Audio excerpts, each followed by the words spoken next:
What's going on, YouTube?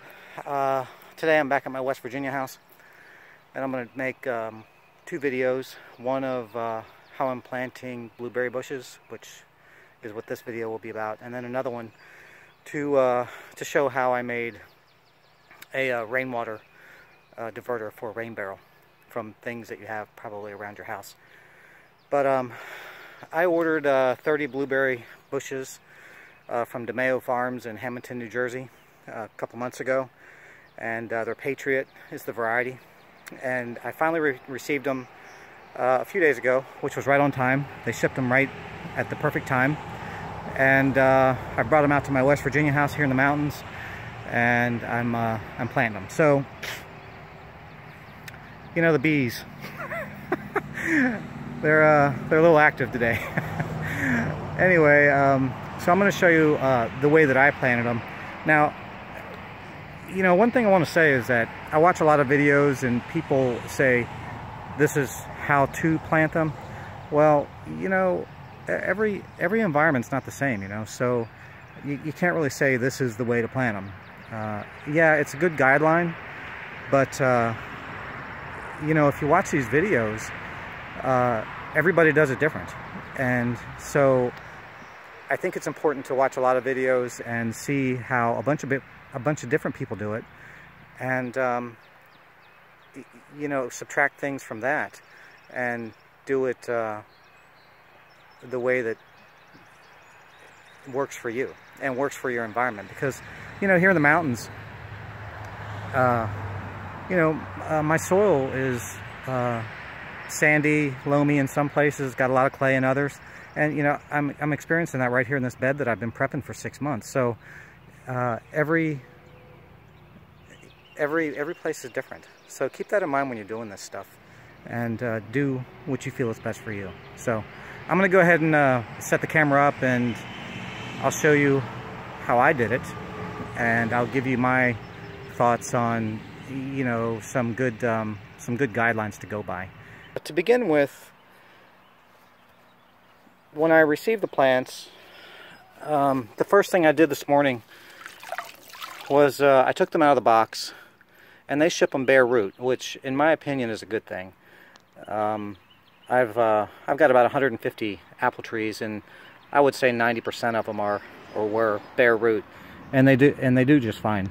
And so I put them in this tub, and I added water, and I added the Alaska fish fertilizer.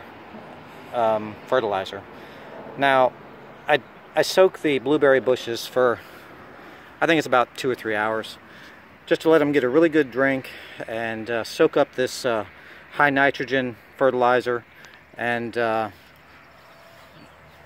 they'll be ready to go for the week. Now, after I put them in the ground, I've got 30 bags of pine bark mulch here, and I'll mulch them really heavy. But I just wanted to show one of the preliminary steps that I took to ensure that the blueberries have, you know, they're very hydrated, if you will, and I won't have to worry about them for easily a week. But I'll be back next week, and I'll water them again, and I'll water them with rainwater. This week I did water them with tap water, which is very uncharacteristic for me. But I haven't got my rainwater diverter put back on my rainwater tank yet, so I haven't been able to do that. But that'll happen today. So no more tap water. One thing that I'd like to say is that you know, a lot of people use tap water, and tap water honestly is not very good for your plants. It's got chlorine and fluoride and all kinds of stuff that you know, your plants really don't care for too much. And you know, when you drink it, that it doesn't taste very good either. So, but if you're forced to use tap water, my dad taught me when I was young that one of the things that you can do is take your tap water, put it in a bucket, let it sit out for a couple of days, and most of the bad stuff will evaporate away. Now, it's not rainwater, probably doesn't have as much nitrogen in it as the rainwater does, but it's less toxic to your plants. And my dad always told me that if you have to use tap water, that's like giving your plant slow death. So for whatever reason, you know, that's stuck in my mind, and it's one of the rules that I kind of try to do my best to live by. And I have to tell you, today is a big time exception for me because I never ever use tap water. I don't even drink tap water. I've got a spring right over there that I go to and get my water from, and yeah, so I do my best not to use tap water. Anyway, that's another story. So let's get back over to the blueberry patch, and I'll show you how I plant these guys. Okay, here we are. Now I've ordered 30 blueberry bushes from Dimeo Farms, and I've already laid out my blueberry field, and I've already dug the holes, and this is one of the blueberries. Now they advertise they're 3 feet, and I would say it's pretty close to 3 feet. It's accurate. And they also advertise that they're ready to fruit. Now my opinion on this is that yes, they will fruit, but I also think it's probably a marketing thing, and it's nothing bad against Dimeo Farms, but you know, a 2-year-old blueberry bush from Home Depot will fruit as well. So but my experience with bare root plants is that you really don't want them to fruit the first year, because what you really want is you really want the roots to establish themselves. That's the key. It's like a house. If you don't have a good foundation, your house is going to fall down. So your plants are very, you know, it's kind of the same thing. You really want a good foundation. So you really want a good root ball to get established the first year before you start to get fruit. The thing is that yes, you can get fruit for 1 year, but if you don't establish a good foundation for your plant, it's only going to be for a year. A blueberry bush will give you fruit for 30, 40, 50 years, 60 years. These things they're durable. They can last. So if you take care of them at the beginning, they're going to take care of you in the end. So I'm going to grab the camera right fast, and I'm going to show you the hole that I dug, and to give you an idea of what I've done. I think it's important as well.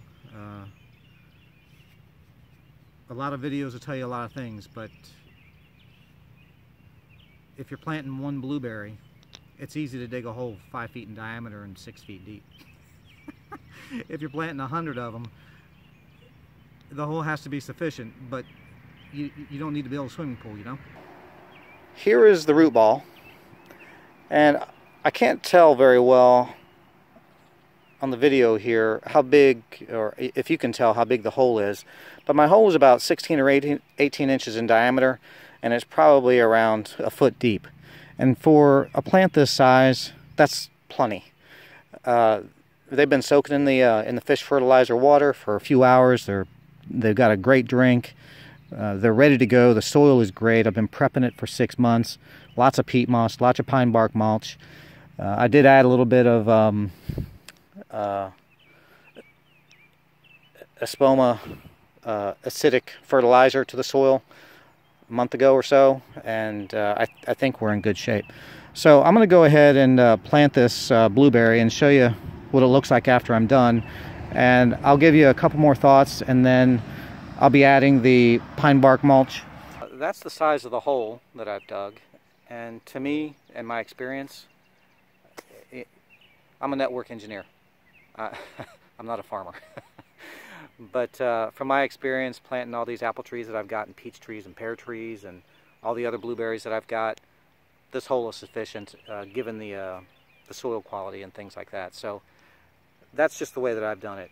Now the next step for me is to add a bunch of pine bark mulch. I got 1 bag for each plant, and I'm gonna separate it out, you know, spread it out really well, and it'll protect the plants, and it'll also provide some acidity to the soil. And after the first year, this is going to be pretty easy to do, because blueberries, they're very self-sufficient. So I'll tell you, these people in West Virginia, it's unbelievable. But yeah, so they do pretty well at taking care of themselves. I don't have to spray them. You know, there's no pests that want to bother them or anything like that. But so I'm going to go ahead and plant the rest of these, and I'll come back and show you how I did the mulching, and we'll give some final thoughts. So I've got them all planted. Dimeo Farms recommends 3 feet apart or 2.5 feet apart. I made mine 3. And depending on what you're doing, I'm a hobbyist, so I've got the rows about 4 feet apart.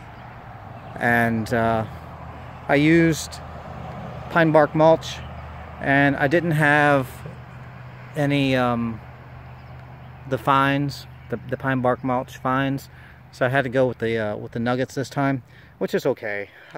They'll break down just fine, and they'll do what they have to do. But I'm a fan of the fine stuff personally. They look really good. I'm not gonna pull any fruit off of them. I'm not gonna protect them or anything like that. I'm gonna leave them open and let the birds do whatever they want to do. I've got a bunch of deer here, but they don't seem to bother the blueberries too much. So I've got 50 blueberries in this bed, and they're all Patriot. They're big. However, there is a row here of powder blue, and they'll serve as a pollinator, but they get big as well. And in front of my house I have 13 more, so I have a total right now of 63. And I imagine here in about 2 years, this bed right here will just be, they'll be 5 or 6 feet tall, and I'll have blueberries for everybody. You can see right there, I'm also going to extend this part of the blueberry bed probably another 50 or 60 feet, and I'm just going to make a, it'll be a big L in here. It'll start here, then come down here, and then the rows will go that way when I begin down there. And so last week I put about 10 bags of sphagnum peat moss in there. I probably need another 20 or 30 or 40, I don't know. It's going to be a lot. And then when I order blueberry plants again, I will order from Dimeo Farms again. And by the time that I do that, and either fall or spring, I don't know yet, comes around, that bed in the soil will be perfect. Well, that concludes my planting of blueberries. Now, one thing I want to say is that the plants that I bought from Dimeo Farms, they were $10 a plant. And they're three-year-old plants, and they're about 3 foot tall. Again, they say that they will fruit, and you know, that's obvious, they will, sure. But I think it's better this year not to let them fruit. And that's the route that I'm going to take, because again, I'm more interested in a healthy plant, and a plant that's going to be durable and you know, last for a lot of years and give me good blueberries for a long time. And so those were the $10 plants that you saw. Now they have plants that I believe are $1.95 or something like that. And if I decide to plant this new bed in the fall, then I'll probably buy those, because then they'll have a chance to acclimate through the wintertime, and they'll actually have a head start on anything that's planted in springtime. So there is a lot of benefit to planting in the fall, and that's probably the biggest one. And I'm a big fan of planting in the fall, but again, that's just me. And I'm here in West Virginia in the mountains, and technically I'm in Zone 6A, but about 5 miles west is Zone 5B, and we had a pretty tough winter this year. We had a real tough winter last year, and so heavy mulch planting in the fall, I think is just a great advantage for anybody that is deciding to plant. Springtime is okay, but you never know. In May you could have 100-degree days. I mean, you just don't know. And so, you know, if I'm planting in fall, then I know that by springtime my plants have acclimated to the conditions here. They know the soil. They've got plenty of rain, or excuse me, plenty of snow, lots of nitrogen in that snow, you know, so it's really working on those roots good. It's really seeking into the soil, and they're getting fed real well. Yeah, so those are just my opinions on planting in fall, but I really think planting in fall is the way to go. But again, that's my 2 cents. Everybody has a different view and a different opinion, and different climate zones and different abilities. So that's just where I'm at. And but anyway, I hope that you know, you were able to take something away from my video. And like I said in the beginning, this isn't the only way to do it, but it is the way that I did it. And it's a way that I did it based on experience from planting 150 apple trees and all my peach trees and pears and plums and things like that. But again, I'm no soothsayer on plants and gardening, but I've been doing it for a while, and I know what works for me, and that's the key. You know, figure out what works for you, and I think that you'll be very successful. So if you don't mind, you know, wacky videos, I know, and I probably run on too long, but if you can click the like button, maybe subscribe, that'd be pretty cool. I've got 113 subscribers, so I'm getting there. It's going to be a while. But thanks for watching, and I'm off to complete the video for the rainwater diverter, and I'll include that link in the description. Thanks, you guys. Have a great day.